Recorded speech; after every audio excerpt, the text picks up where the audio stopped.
26 साल हो गए लेकिन ये आदमी नहीं टूट रहा, नहीं टूटेगा। कौन सी चीज है जो इसे नहीं टूटने दे रही? इस पर गौर करें। उम्मीद नहीं टूटने दे रही इसको। आजादी की उम्मीद उसका हौसला बंधाती है। उसे हौसला है कि उसकी सोच को, उसकी बात को, उसके अल्फाज को कोई बांध के नहीं रख सकता। उसकी बात आप तक हर हाल में पहुंचेगी। यह हौसला है कि मैं जो सोचता हूं, जो कहता हूं, वो इन दीवारों के पीछे रुकता नहीं। किसी ने इतनी लंबी स्ट्रगल नहीं की कि किसी ने 22 साल अपनी जिंदगी के नहीं गुजारे स्ट्रगल करके। मैंने तो अब पब्लिक में निकलना है और मैंने स्ट्रगल करना है। तारीख है वो कभी किसी को माफ नहीं करती। कौन क्या रोल प्ले कर रहा है, तारीख में हमेशा ये चीजें सामने आ जाती। लेकिन एक जिंदा कौम हमेशा अपने हकूक के लिए खड़ी होती और हमेशा आपकी सबसे बड़ी कि आपने ये गुलामी नहीं कबूल करनी।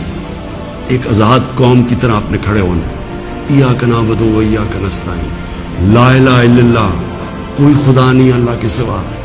ये नारों पे पाकिस्तान बना था, इसके लिए कुर्बानियां दी थी लोगों ने। मैं आपके साथ पूरी स्ट्रगल करूंगा। मैं किसी सूरत तस्लीम नहीं करूंगा कि किसी किस्म की इंपोर्टेड गवर्नमेंट इस मुल्क के ऊपर मसलत की। वो आदमी घूम फिर के सिर्फ एक बात आपको समझा रहा है, आजादी। सिर्फ आजादी जो बुनियादी हक है हमारा, जो कभी छीनना पड़ता है, मांगना पड़ता है, उसके लिए लड़ना पड़ता है। जहां जहां भी मौजूद हैं आवाज उठा सकते हैं, बात कर सकते हैं, हिम्मत बंधा सकते हैं। लोग बोल रहे हैं, ये मौका है उनकी आवाज के साथ आवाज मिलाइए। कोशिश कीजिए और अल्लाह ताला कभी भी कोशिश करने वालों को या आजादी के लिए लड़ने वालों को नामुराद नहीं करता। हम कर ही क्या सकते हैं?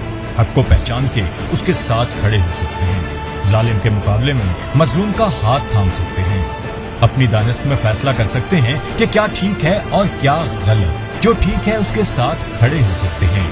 जैसे वो खड़ा है 26 साल से, उसकी हिम्मत नहीं टूट रही। वैसे भी लोग लड़ने वालों को याद रखते हैं, चाहे वो हारें या जीत जाएं।